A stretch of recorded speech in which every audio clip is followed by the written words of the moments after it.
গো, সবাইকে তো ঈদের নতুন জামা কাপড় কিনে দিলে, জুতাটাও কিনে দিলে, কিন্তু তুমি কি কিছু কিনবে না গো? আমি আবার কি কিনবো? আমার তো সবই আছে, আমার কিচ্ছু লাগবে না। তোমার সবই আছে? এক পাঞ্জাবি, সেটা তো 4 বছর আগের, আর পায়ের জুতোর দিকে তো তাকানোই যায় না। হ্যাঁ, জুতোটা একটু পুরনো হয়েছে। দেখো, সবাইকে কিছু না কিছু কিনে দিতে পেরেছি, ওতেই আমার শান্তি। পকেটে কয়টা টাকা আছে, ঈদের দিন ছেলে মেয়েদের কিছু টাকা বকশিস দিতে হবে তো। আর চাঁদ রাতে গোশত আনবো, ঈদের দিন গোশত খাবে না বোকা কোথাকার। জুতোটা একটু সেলাই দিয়ে কালি করে নিলেই ঈদ পার হয়ে যাবে, তুমি দেখে নিও। শোনো, ঈদের দিন গোশত 2 টুকরা কম খাবো প্রয়োজনে, আর ছেলে মেয়েদের প্রতি ঈদেই তো বকশিস দাও। এবার না দিলে কিচ্ছু হবে না, ওরা কোনো কোটিপতির বাচ্চা না যে প্রতি ঈদেই বকশিস ফুটাতে হবে। কোনো কথা না বলে তুমি এক্ষুনি বাজারে যাও, একটা পাঞ্জাবি আর 1 জোড়া জুতা কিনে নিয়ে এসো। বাবা বাবা, আমাকে কিছু টাকা দাও তো তাড়াতাড়ি। কেন বাবা, তোমার টাকা লাগবে কেন? তোমাকে তো ঈদের নতুন জামা, পাঞ্জাবি, জুতা, সাথে একটা ঘড়িও কিনে দিয়েছি, তাহলে এখন আবার টাকা লাগবে কেন বাবা? চাঁদ রাতে বন্ধুদের সাথে পিকনিক করব, আতশবাজি ফুটাবো, টাকা লাগবে বাবা, দাও তো। এই, এখন কোনো টাকা পয়সা নেই, তুই যা এখান থেকে। ঈদে তো গোশত, পোলাও, সেমাই সবই রান্না করব, তাহলে চাঁদ রাতে আবার পিকনিক করার কি দরকার? কোনো দরকার নেই, যা এখান থেকে। আর কোনো ফালতু আবদার করবি না, বুঝলি? দূর আম্মু, তুমি এসব বুঝবে না। আর আমি কি তোমার কাছে টাকা চেয়েছি? বাবা ঈদের দিন আমাকে যে বকশিস দিত, সেটাই আমাকে এখন দিয়ে দিক। বাবা একদম কিপটামি করো না, আমাকে টাকা দাও। বাবা বুঝতেই তো পারছো, বন্ধুদের সামনে আমার পিস্টিস পাঞ্চার হয়ে যাবে। দাও না বাবা টাকা। এই চুপ, প্রেস্টিজ? এই নাডা, তোর আবার প্রেস্টিজ কিসের রে? এই, তুমি থামো তো।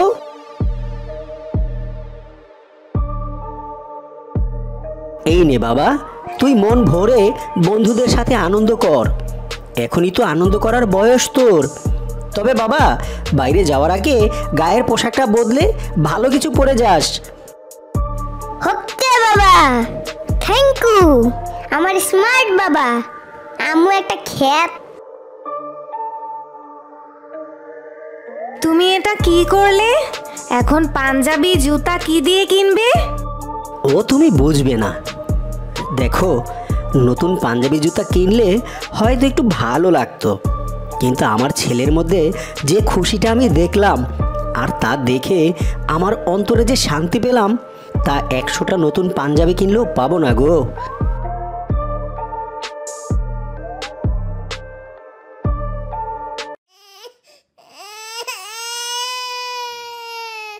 কি?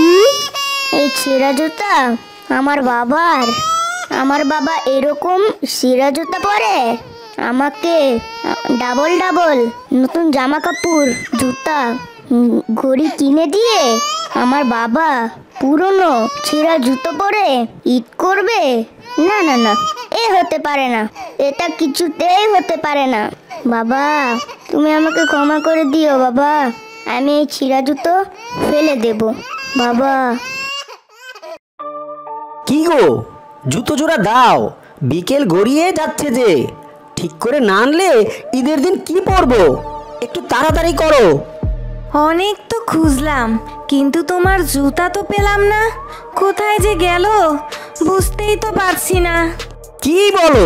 এই শেষ সময়ে এসে জুতা হারিয়ে গেলে কিভাবে হবে? তুমি আর একটু ভালো করে খোঁজো না গো। এ কি, এ তো নতুন জুতা, এটা কার জুতা? এটা তোমার বাবা, আমি তোমার ছেঁড়া জুতো ফেলে দিয়েছি, আর পিকনিকের জন্য তোমার কাছ থেকে যে টাকা নিয়েছিলাম সেই টাকা দিয়ে তোমার জন্য এই নতুন জুতা কিনেছি বাবা, তুমি পরে নাও। এই দেখো দেখো, তোমার ছেলে কি করেছে। আমার ছেলে পিকনিক না করে আমার জন্য নতুন জুতা কিনে এনেছে। পাগল একটা, এত দাম দিয়ে জুতা না কিনে কম দামে কিনে দিলেও তো হতো। এখন তুই বন্ধুদের সাথে পিকনিক করবি কি দিয়ে? আমার কাছে যে আর কোনো টাকা নেই বাবা তোকে দেবার জন্য। তুমি আমার জন্য, আমাদের জন্য অনেক কষ্ট করো বাবা। আমরা সবাই নতুন জামা কাপড় জুতা পরে ঈদ করব, আর তুমি ছিঁড়া জুতা পরবে? তা তো হয় না বাবা। আমি সরি, তোমাকে অনেক কষ্ট দিয়েছি বাবা। আমার পাগল ছেলে। এই সাফুর মা, তুমি দেখেছো তুমি আমার ছেলেটা কত বড় হয়ে গিয়েছে। আজ আমার গর্ব করার দিন। আমার জীবনের সবচাইতে সেরা ঈদ উপহার আমি আজ পেলাম। আমার জীবনের সেরা ঈদ এবার। সবাইকে ঈদ মোবারক, ঈদ মোবারক।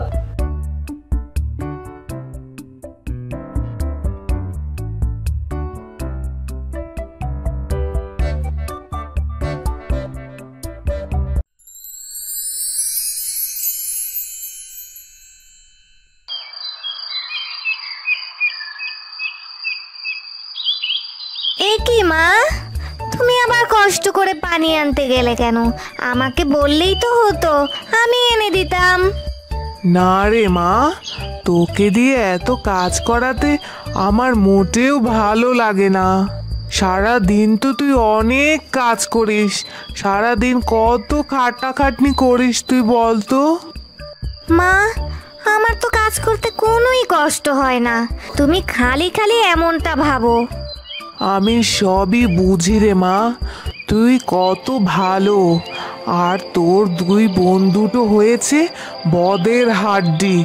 বাড়িতে কোনো কাজ করে দেবার কোনো নাম নেই। সারা দিন দুজনে ঝগড়াঝাটি করতে থাকে আর তোর পিছনে লেগে থাকে। দেখবে মা, একদিন ওরা ওদের ভুল ঠিক বুঝতে পারবে। তুমি যাও মা, বাড়ি যাও, আমি আসছি। আমার বন্ধুটো কবে যে ওদের ভুল বুঝতে পারবে, কবে যে ওরা ঝগড়াঝাটি বাদ দিয়ে মিলেমিশে থাকবে, আল্লাহই জানে।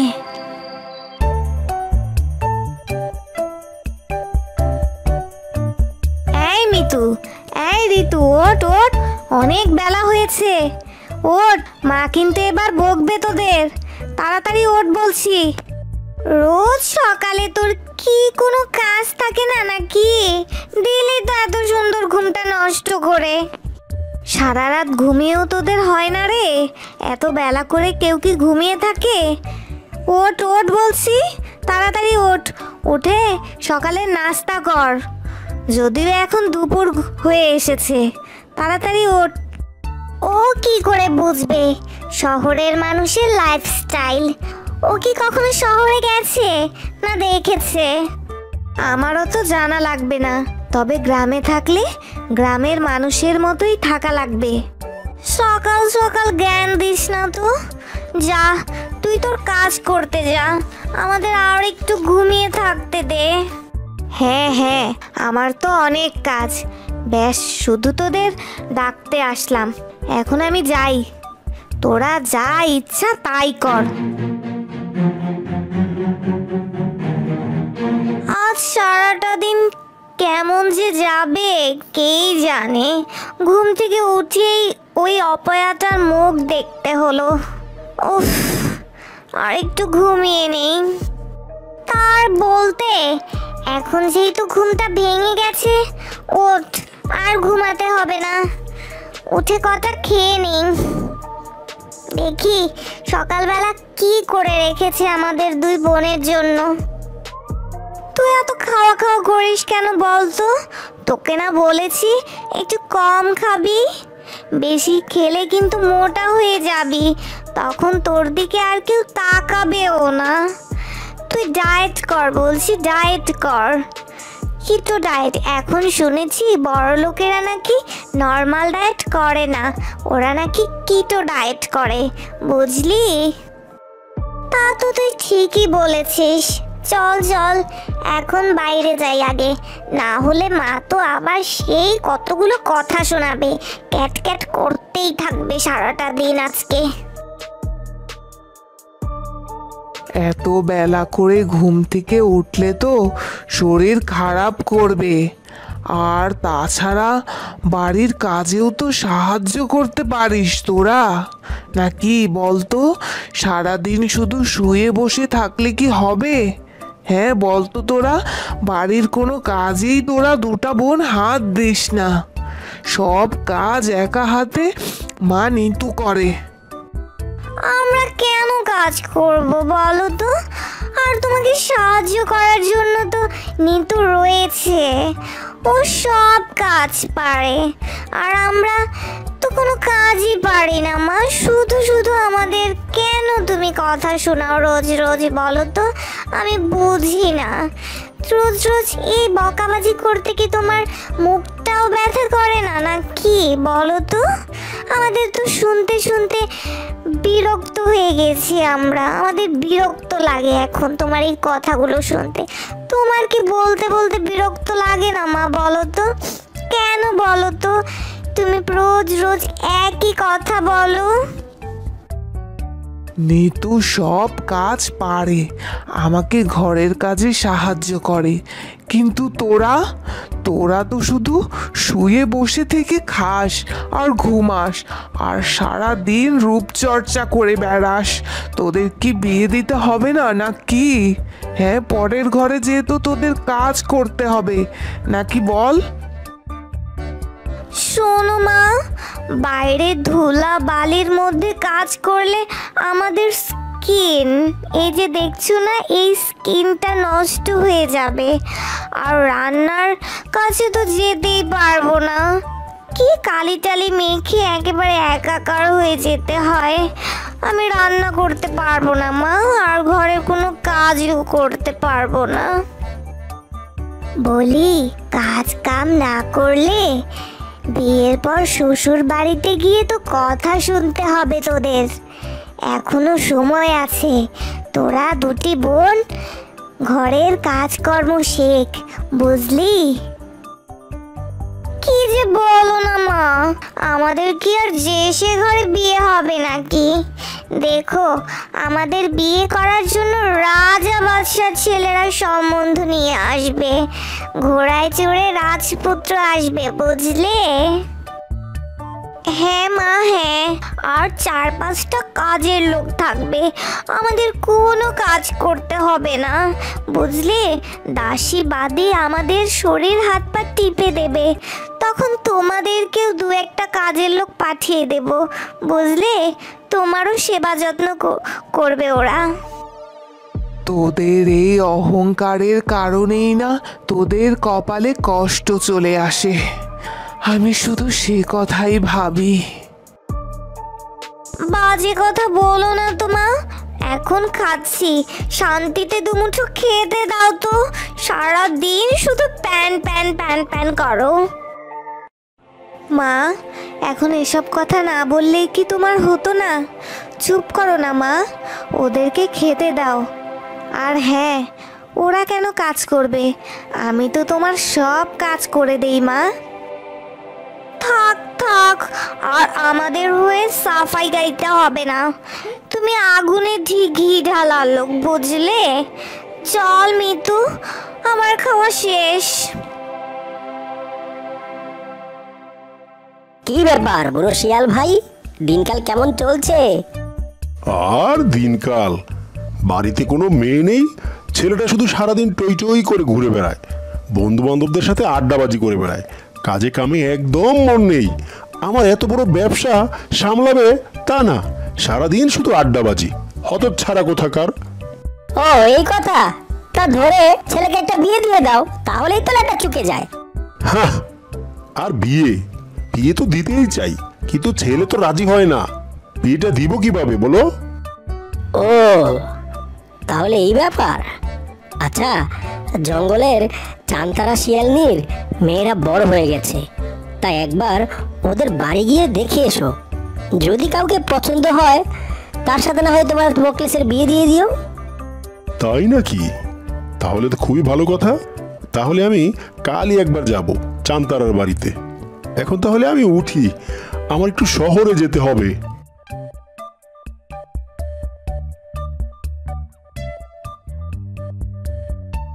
ছাগল এলো চান্তারা শিয়ালনির বাড়ি। তা চান্তারা বোন, কাল এই জঙ্গলের সবচেয়ে ধনী শিয়াল জব্বার তার ছেলের জন্য তোমার মেয়েদের দেখতে আসবে। যাকে পছন্দ হয় তার সাথে জব্বার তার ছেলে মোকলেসের বিয়ে দেবে। কি বলছেন ছাগল ভাই? আমার মেয়েদের কপালে এত সুখ লেখা ছিল, আমি তো ভাবতেই পারছি না। তাহলে আমি এখন যাই, কেমন? ভালো থেকো।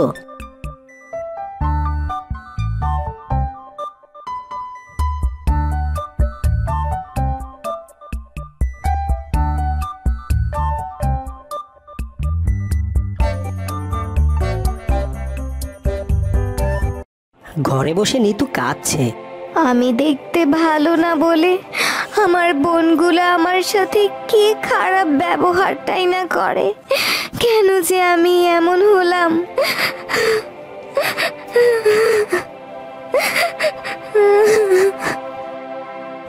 তখন মা এলো। কি রে মা, কাঁদছিস কেন? ওরা কি তোকে কিছু বলেছে? ওরা তো সব সময় বলে মা, কিন্তু আমি ওদের কথা কানে নেই না।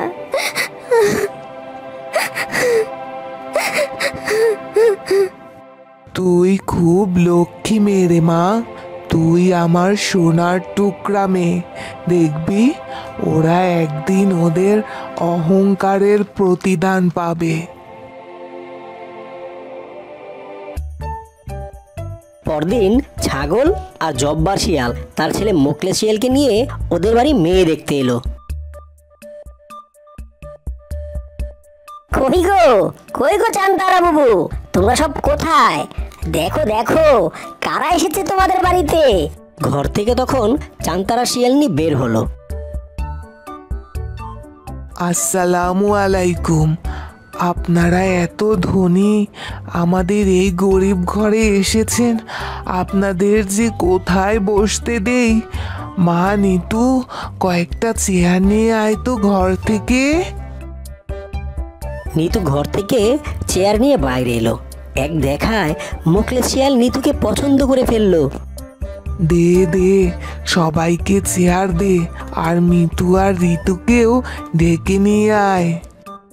ঠিক আছে মা, আমি ওদের ডাকছি। নিতু ঘরে চলে গেল। আর একটু পর মিতু আর ঋতুকে সাজিয়ে নিয়ে নিতু আবার বাইরে ফিরে এলো। তা মায়েরা, তোমরা তিনজন থাকতে তোমাদের মায়ের নিশ্চয়ই কোনো কাজ করা লাগে না। তোমার মায়ের কি শান্তি! না না, আমরা দুই বোন কোনো কাজ করি না, সব কাজ তো নিতুই করে। ও ঘরের সব কাজ করে। আমরা কাজ করলে তো আমাদের হাত নষ্ট হয়ে যাবে, আমাদের চেহারা নষ্ট হয়ে যাবে। তা মা, তোমাকে যদি আমাদের বাড়ির বউ করে নেই, আমার সেবা যত্ন ঠিক মতো করতে পারবে তো? আমি কোনো সেবা টেবা করতে পারবো না। তাছাড়া আপনার কি টাকা পয়সা কম আছে নাকি? আপনি 2-4টা দাসীবাদী রাখলেই তো পারবেন। কাজ করলে তো আমার স্কিন নষ্ট হয়ে যাবে। ও, তা মা মিতু, তুমি কি আমার সেবা করতে পারবে? আমার ছেলেটাকে দেখে রাখতে পারবে? আমাদের সংসারটাকে ঠিকভাবে সামলে রাখতে পারবে তো মা? না না, আমিও কোনো ঘরের কাজ করতে পারি না। আমি কিভাবে এত কাজ করব? ঘরের সব কাজ তো নিতু একাই করে। ও, তোমরা কেউ পারবে না? আচ্ছা মা নিতু, তুমি বলো তো, তুমি কি আমাকে দেখে রাখতে পারবে? আমার ছেলেটাকে আগলে রাখতে পারবে মা? পারবো বাবা, আপনি তো আমার বাবার মতোই। বাবার সেবা করতে পারবো, এটা তো আমার সৌভাগ্য। আমি সব কাজ পারবো। চান্তারা শিয়ালনি, আমরা তোমার মেয়ে নিতুকে পছন্দ করেছি। তা বাবা মোকলেস, তোমার কি মত? বাবা, আমারও এই নিতুকেই পছন্দ হয়েছে। আমি আজই ওকে বিয়ে করে ঘরে নিয়ে যেতে চাই বাবা। নিতুর বাকি দুই বোন অহংকারী বলে তাদের আর বিয়েই হলো না। তারা বাকি জীবন কুমারী হয়ে তার মায়ের সংসারে পড়ে রইল। আর ওইদিকে তাদের ছোট বোন নিতু মোকলেসের সাথে বিয়ে হয়ে জব্বার শিয়ালের বাড়িতে গিয়ে বেশ রানীর মতো করে সুখে শান্তিতে তার বাকি জীবন কেটে গেল।